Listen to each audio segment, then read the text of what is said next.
So this video is going to be taking a unique look at Kaido and his role in One Piece. When you think of the Straw Hats' adventure in the world of One Piece, it started out as more of a spontaneous trip that kind of was at the mercy of their log pose or their circumstances, but now we are seeing in the time skip a much more directed trip through the chaos that was meant to roughly dismantle and overcome an oppressive system. That system being the Yonkos and the respective territories, and not their system alone. I think when it comes to figuring out what lies ahead for the Straw Hats in their adventure and what they might need to overcome in the future, it would make sense to look at what they have already conquered in the past.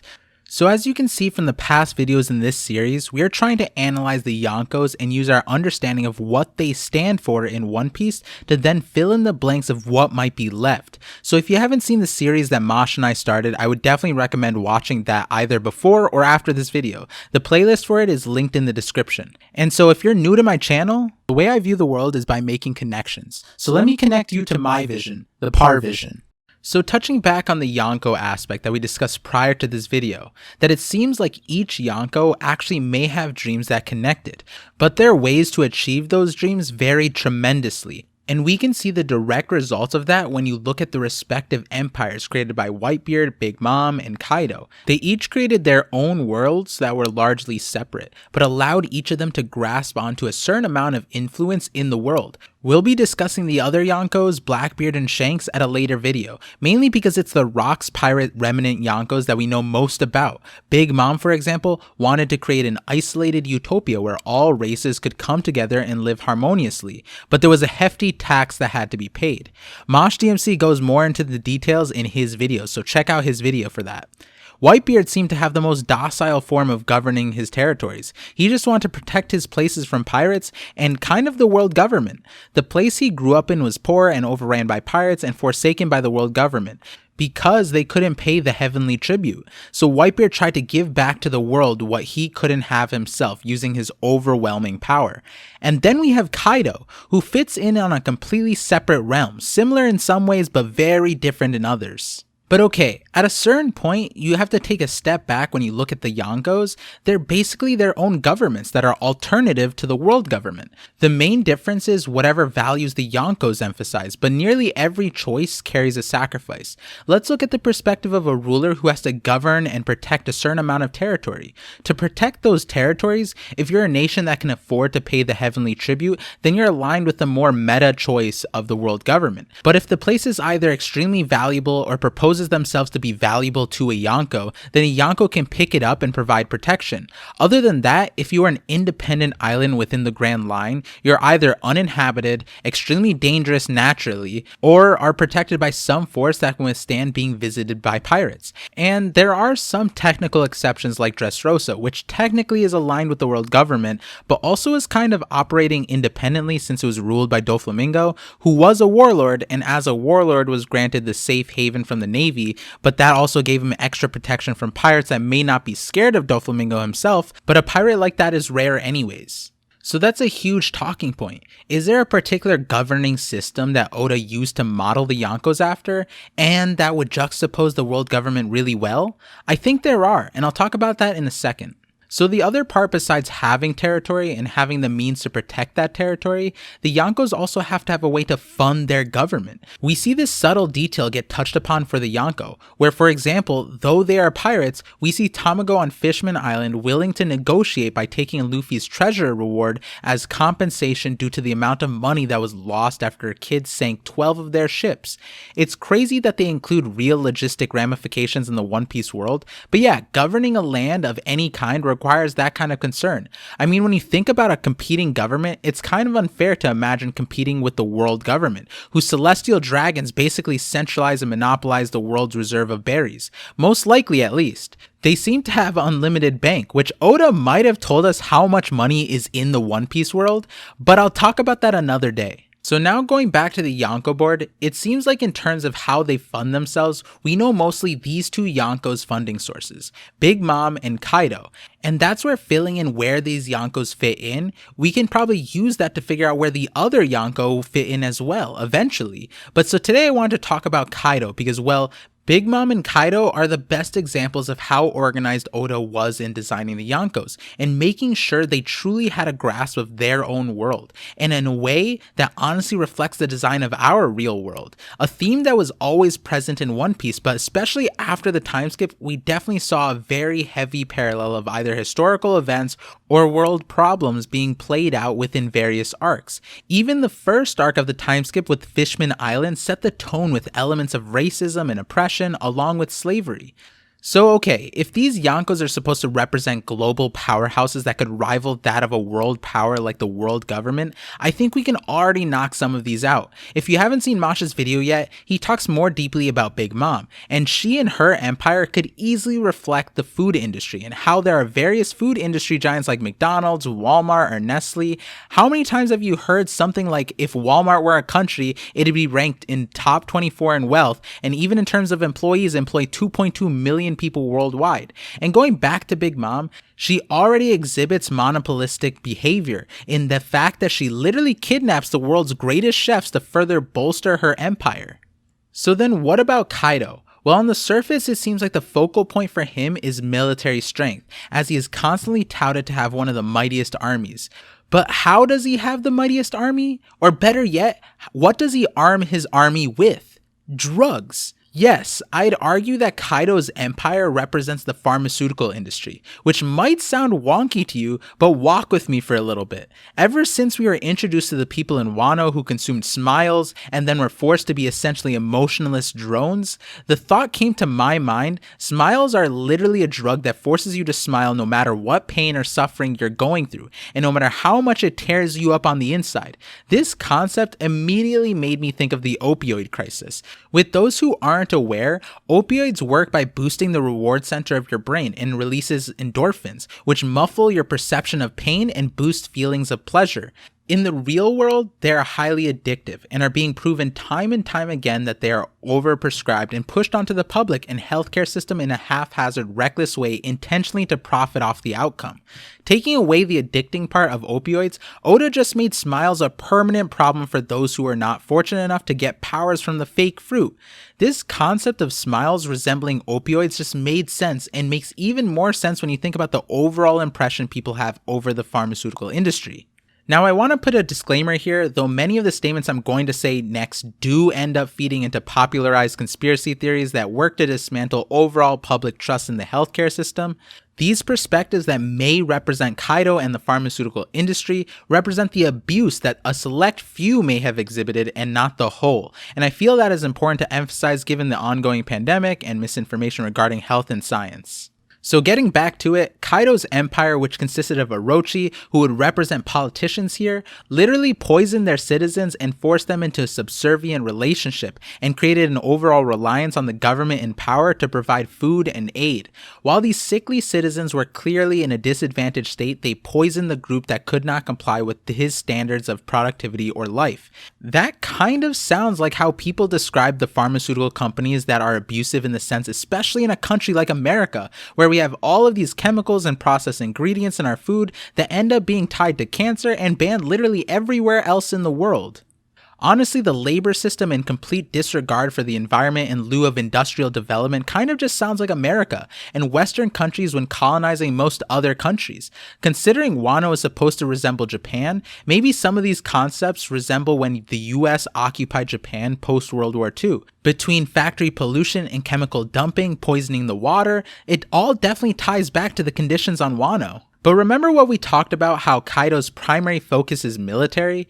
Would it surprise you to know that many drugs were originally developed for the intentions to empower soldiers in war? The most known one would probably be amphetamines, or commonly known as Adderall. It makes sense that stimulants were used to help force soldiers to stay awake and alert, even when it would be unnatural to do so, but it was a life or death situation during World War II. Same thing with pain relievers and sleep medication. Many of them were intended to aid and support military.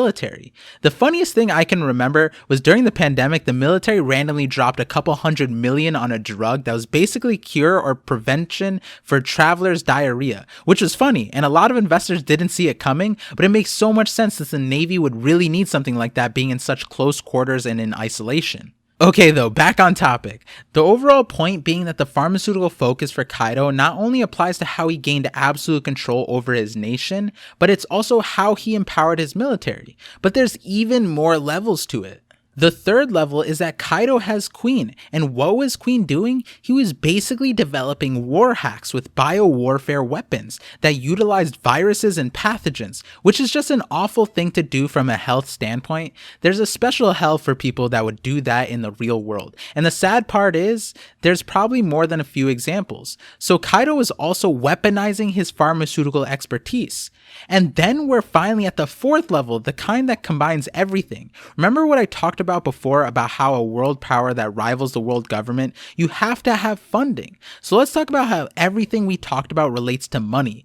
Kaido was manufacturing weapons and supplying them to Doflamingo to sell and essentially act as a middleman broker for his operations, which makes sense because Doflamingo could have the public front as a warlord who is protected by the world government, while Kaido, the real source, would stay hidden in Wano, being unbothered by anyone really. And then it gets even more twisted because we realize that Kaido not only had pirates and other countries as clients that funded him, but the world government itself was getting weapons from him and was basically reliant on Kaido for this. We see that with how the CP0 themselves go to Wano to negotiate an arms deal where it almost feels like Kaido's representative Orochi has the upper hand in terms of making this deal happen. Which kind of makes sense. It'd be like a politician making an arms deal with America as their backer. That holds some real power. So going back real quick, the web of connections continues to get tangled, and when you realize Doflamingo is the real source of smiles, since Caesar provided him the SAD chemical that was then used to create smiles in the same place where Doflamingo distributed weapons to the world. The smiles' sole purchaser was Kaido. Now, smiles play a significant role in the macro world of One Piece, but that's something I want to get into in the next video. It'll make way more sense there. But so anyways, despite Doflamingo being under Kaido, the smiles couldn't be free. So the trade there was Kaido provided Doflamingo weapons that were created essentially free in Wano due to Kaido's slave labor to sell to the rest of the world that were using it to fight wars. We see this in the panel here, where after Luffy took down Doflamingo, Dragon was getting updates that the rebel forces around the world were finally overpowering the governments or tyrannical overlords who were being empowered by these weapons sourced from Doflamingo, or in some cases even CP0, who also seemed to get their weaponry from Doflamingo in the first place. So you can already see how Kaido's directly supplied pretty much all of the wars in the world, essentially. You know what this sounds like? And I'll get to it in a second, but let me just throw out a hypothetical. Let's say that there was a world where Luffy took out Kaido before Doflamingo. Would the same issue not have happened, where all of a sudden the world lost a huge source of weapons manufacturing? I wonder what would have happened to the smiles then.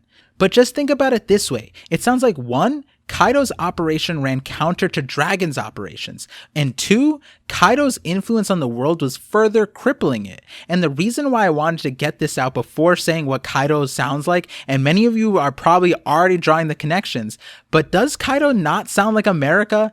The huge disproportionate emphasis on military, America. The directive for pharmaceutical endeavors for military purposes, America. Poisoning its own citizens to become reliant on the government, America. A country that seems to be involved with every war internationally is constantly compromised in providing weapons for controversial leadership, America. A place where, yes, you may not be enslaved like you would be with the Celestial Dragons, but as I mentioned before, Kaido does have slave labor, and it's important to look at how he enforces it because it's probably the most American thing. I'll give you a second to connect the dots. I've mentioned in the previous videos in this series about how the Yonkos pretty much abolished slavery to contrast the Celestial Dragons, and that's one thing that is uniform amongst them. But here I am contradicting myself, because Kaido did have slave labor, but the significant part is it's not the same as the Celestial Dragons. Kaido implemented a prison system, where if you committed a crime, no matter if it's for petty theft or treason, you'd be put in Udon and forced into labor camps. That's probably the most American thing out of everything else I talked about. Yes, America abolished slavery, the kind that resembles the celestial dragons, but America continues to lead the world in the most incarcerated individuals worldwide, despite not even being the most populated country. It honestly seems and feels like when you look at the negative traits of the various world powers in One Piece, you can tie a lot of it back to the United States, which makes sense considering how much it has affected history, even in Japan and Asia. And by that contrast, Big Mom probably has elements of America here and there, but when you combine everything she has going for her empire, it sounds more like China when it comes to how Big Mom uses intelligence to monitor everyone and provides them with amazing amenities at a sacrificial, hefty social tax.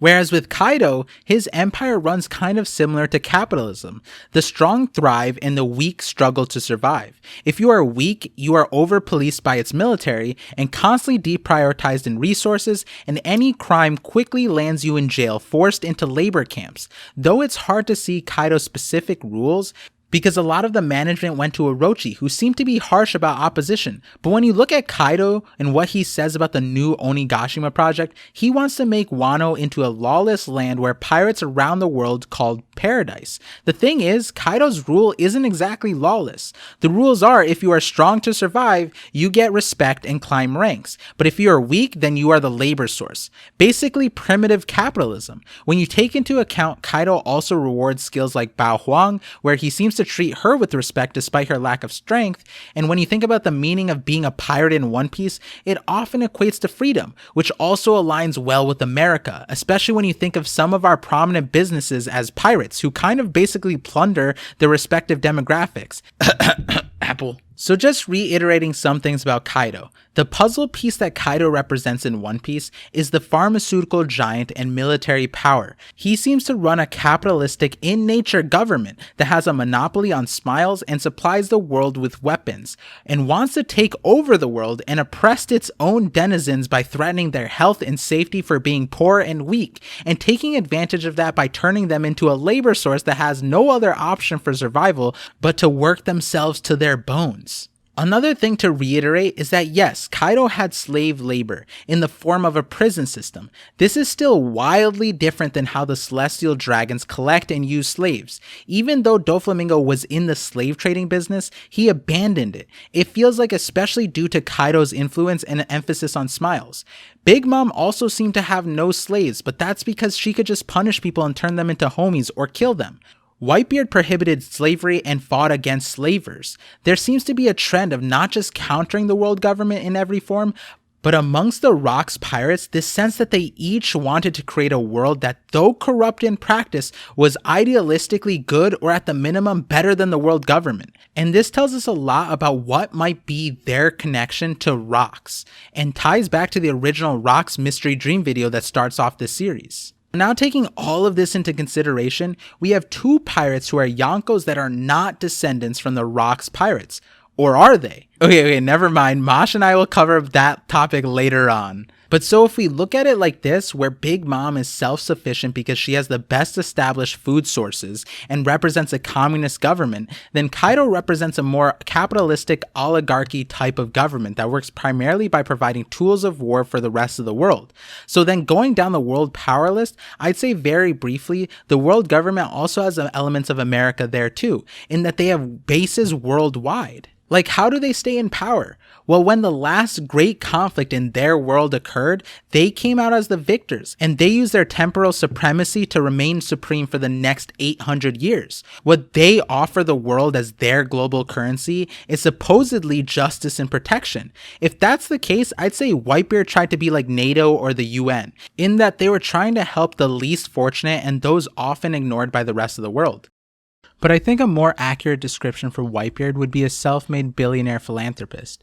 He uses power and influence to push his personal desires, similar to a billionaire that makes it big and then you see them giving back to all the components of the world that remind them of how they grew up. Either way, at least, with Whitebeard, he was self-aware that he wasn't this person that should be idolized. Another piece we can fit in this is Dragon. Dragon has worked to counter the world government and also provide aid to refugees and those displaced. So far, and I know this may sound a little crazy, but the Revolutionary Army reminds me of Anonymous at the moment. They, for the most part, infiltrate systems and try to take them down from the inside. And they work by empowering people with information. They have a more decentralized system, it feels, and this one's a bit more odd, and I think we'd also need more information about how the Revolutionary Army is to actually definitively label this operation as anything. So what does that say about the missing puzzle pieces? I think it would make a lot of sense if the other pieces also reflected on large macro systems present in our world. They would probably represent systems or organizations that exist to supplement or coexist with the ones we already talked about. And the other major point and clue to figure it out is probably looking at players that were removed and what filled their places. And just like when Doflamingo's regime in Dressrosa fell, the whole world was impacted. Several players worked to fill in the voids to their own benefit, and I think this will be the same for when Kaido falls. Though being in control of an isolated nation, his power and reach spans so far. But even more than that, who are the players that will fill the vacuum of Kaido? Or what happens if those voids are not filled because of how influential Kaido is to the world? Also, for Kaido and Doflamingo to get their reach, did they facilitate everything involved with trade and transportation? There seems to be a lot more players involved in making these things happen. So I want to leave off this video on two different notes. First, an interesting detail I realized, and it might give you guys a hint about what we're going to be talking about in our major video for this series that's coming next. So you guys remember how Shanks stopped Kaido from intercepting Whitebeard before Marineford? I want to point out something really important about this. How did Whitebeard arrive at Marineford? Underwater. Whether they crossed Fishman Island we are unsure of. But if Whitebeard arrived underwater, wouldn't that lend itself to the idea that Kaido was also underwater when they tried to intercept Whitebeard? And that also means Shanks too. It feels like there's a whole side of the ocean that's left unexplored and possibly another horizon or frontier where the Yonko and others primarily operate. And the last thing I want you guys to think about before the next video in this series is all the components that Gorosei is talking about when they refer to the world being in equilibrium. There's so many elements to the One Piece world that Oda has put a big effort in not just including but really fleshing out. I can't wait to share the next video. I'm really excited for it because it will help us possibly truly understand the pieces we have not yet talked about. And once I bring up the details to Mosh, everything clicked. And this series is essentially the progression of my thought process and how I came to the theory's conclusion. And I promise it's going to be really eye-opening. And also, side note, I have been streaming a lot more on Twitch. The link is in the description. I love talking to you guys about anything and everything, and obviously about One Piece. And so, like always, thank you for connecting with me, and I'm looking forward to connecting with you all on the next ParVision.